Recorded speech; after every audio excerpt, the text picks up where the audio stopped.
Salut à tous, c'est Kazin, j'espère que vous allez bien. Et oui, je t'ai mis en background les les petites alternatives type GG, TG et autres que j'ai dans la collection parce que tout simplement, on va parler de Zénith Suprême. Comme tu peux voir, ces deux magnifiques Reiku V au Suicune V. On va parler de Zénith Suprême et j'ai envie de faire un petit top 5 qui, pour moi, évidemment, c'est mon impression, c'est mon avis, des cartes qui sont déjà bien cotées, bien cher. Je dirais pas surcoté, mais disons bien cher de la série, donc Zénith Suprême. J'avais fait une vidéo des top 5, on va dire, de cartes qui sont très intéressantes, à beaucoup de potentiel, parce qu'elles sont vraiment très bon marché au vu des protagonistes, des formats de cartes, etc. Et bien là, on va peut-être un petit peu faire l'inverse. On va voir que les 5 cartes que je trouve bien chères, est-ce qu'elles ont toujours été oui, en plus, elles ont rarement baissé. Et c'est vrai que par rapport aux tendances actuelles, on va dire au marché actuel, les cartes sont vraiment bon marché. Faut le dire quand même, quand c'est la vérité, mais certaines résistent évidemment. Donc 5 cartes que je trouve déjà très chères. En cinquième position, elle est ici, la Zoroark de Isui. Oui, je trouve qu'elle est très chère pour plusieurs raisons. Donc c'est vrai que c'est une alternative V-Star. Zoroark n'est pas spécialement un Pokémon très populaire. On l'a déjà vu par le passé, Zoroark de Isui. Tu prends la carte Gold, ben franchement elle se fait allumer à fond la caisse. Tu la trouves pour moins de 15 € la carte Gold. Alors qu'habituellement, quand même, des Pokémon plutôt populaires, les cartes Gold se situent quand même plutôt aux alentours de 25, 35, voire 40 €. Là, pour un Zoroark, on est bien en dessous de ça. Malgré tout, cette carte-là, qui est jolie, moi je le mets pas en doute, c'est vraiment une très belle carte. Zoroark est vraiment bien mis en scène sur cette V-Star, et aussi, force est de constater que les V-Star alternatives plaisent. C'est pas le cas des V-Star classiques, mais les V-Star alternatives plaisent beaucoup plus que les V-Star classiques. Conséquence, cette carte-là vaut une quarantaine d'euros. Tu peux la trouver pour un petit peu moins cher, mais c'est pas si facile, sans compter qu'elle a régulièrement des petits défauts, et je l'ai constaté sur plein d'autres cartes de Zoroark V. C'est assez marrant, on retrouve ces petites bulles comme ça, ces petites taches d'origine et d'impression.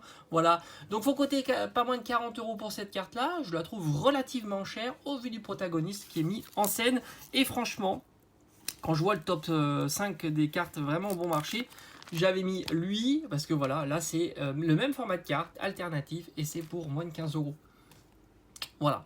Alors c'est vrai que celle-ci est stylée aussi, attention, mais je trouve qu'elle est relativement chère. Donc ça, c'est la cinquième position. En quatrième position, alors là franchement, on peut en mettre plusieurs.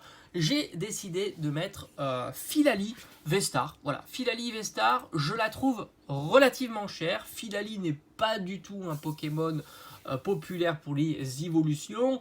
Alors franchement, je te dis une chose, ils auraient mis à la place d'un Philali un Noctali. Là, on aurait peut-être l'outsider de la Mewtwo V-Star. Tu m'as compris. Parce que c'est vrai que Noctali a tendance à faire exploser les prix des évolutions.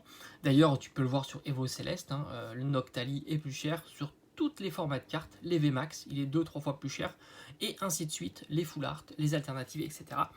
Donc Philali, V-Star, je la trouve relativement chère, c'est une cinquantaine d'euros. Alors oui, on est encore une fois sur une alternative V-Star, c'est très joli, mais voilà, c'est Philali. En plus, je la trouve un petit peu brouillon cette carte avec toute cette verdure partout. Je préfère, on va dire, largement la Givrali. Mais là, on est sur une question de goût, mais c'est vrai que les goûts font les tendances sur les cartes qui sont plus ou moins recherchées.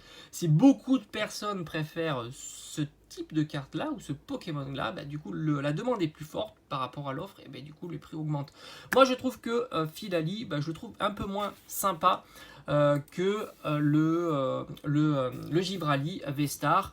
La neige comme ça, c'est plus épuré, c'est moins brouillon, je la trouve vraiment magnifique, et grosso modo c'est le même prix, donc j'irais plus volontiers mettre 50 € dans le Givrali plutôt que dans le Philali, tout simplement. C'est pour ça que je l'ai mise dans ce top 5 et que je ne mettrai pas d'ailleurs Givrali.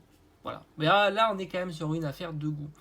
Après, en troisième position, alors là, vous êtes peut-être surpris, c'est le Giratina V-Star Gold. Je m'explique.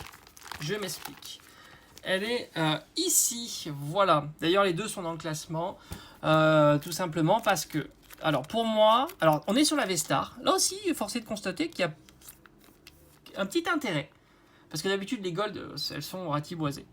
Là, on est sur une Gold alternative V-Star.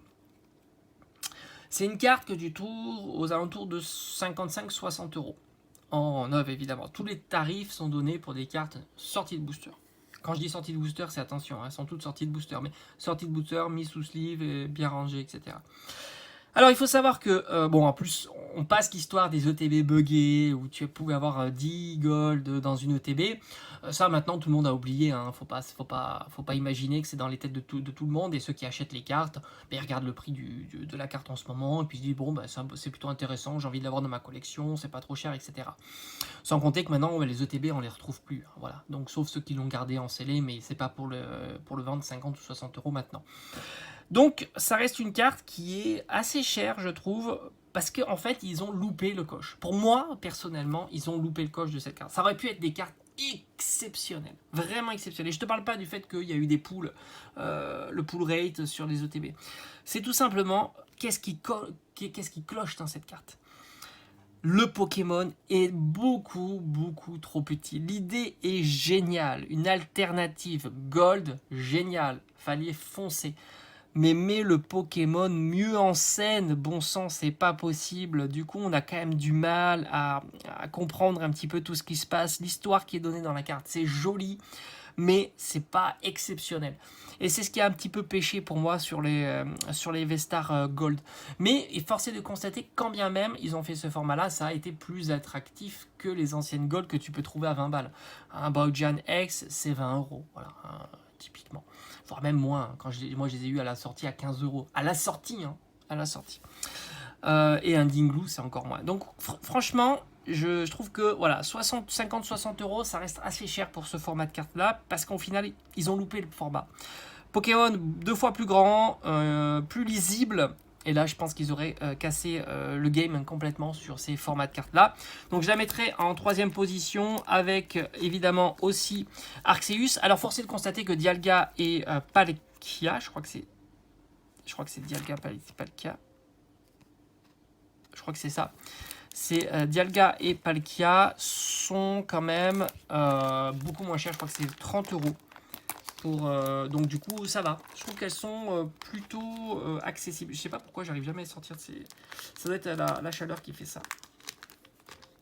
Je voulais vous les montrer, mais au final je crois que je vais pas vous les montrer parce que ça va éviter les manipulations. On va faire comme ça, hop, ici, voilà, très joli. Dialga, c'est moins cher, donc je trouve plus raisonnable. Et après le Arceus qui est ici. Hop. Alors moi je crois pas avoir eu de TB buggé, mais j'ai eu de TB plutôt cool. Voilà. Alors, c'était plutôt le coffresation. Là aussi, voilà, Pokémon pas trop lisible. Ça aurait été un peu plus intéressant, un petit peu moins de texte, un peu plus de Pokémon lisible. Mais là aussi, je crois qu'on est aux alentours de 60 euros pour cette carte-là. Voilà, 60-70 euros encore. Elle est encore un petit peu plus chère. Donc je trouve que c'est quand même assez cher pour une Gold comme ça. Et enfin, en dernière position, alors peut-être c'est très surprenant, le Mewtwo V-Star alternatif. C'est une carte qui est très chère du set. C'est la plus chère du set. On est à 140 euros hein, globalement. C'est Mewtwo qui fait un fight avec Dracofeu. Alors évidemment, il y a tous les ingrédients hein, pour que cette carte coûte très cher. Mais au vu du... Faut pas oublier que Zenith Suprême est sorti en pleine décrue. Il n'y avait pas de problème de stock, il n'y avait pas de hype, etc. Et voir des cartes à plus de 100 euros, bah, c'était rare maintenant. Et voilà, donc du coup, on l'a vu avec EV1 d'ailleurs, et même EV2, sauf très exceptions.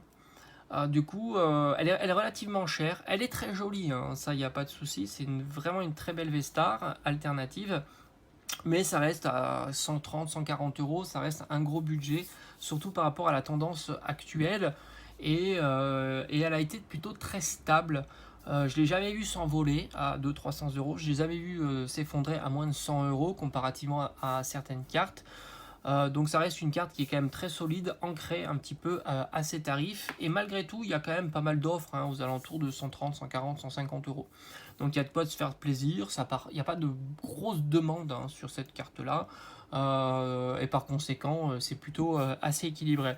En tout cas, si tu fais un bilan sur la série Zénith Suprême, c'est une série qui est raisonnable. Il y a des belles cartes à l'intérieur. C'est raisonnable à la fois en ouverture et à l'achat. En ouverture parce que tu trouves encore des boosters à 5-6 euros. Tu peux avoir de belles cartes. Tu as beaucoup de cartes qui valent on va dire entre 25 et 60 euros. Beaucoup de cartes.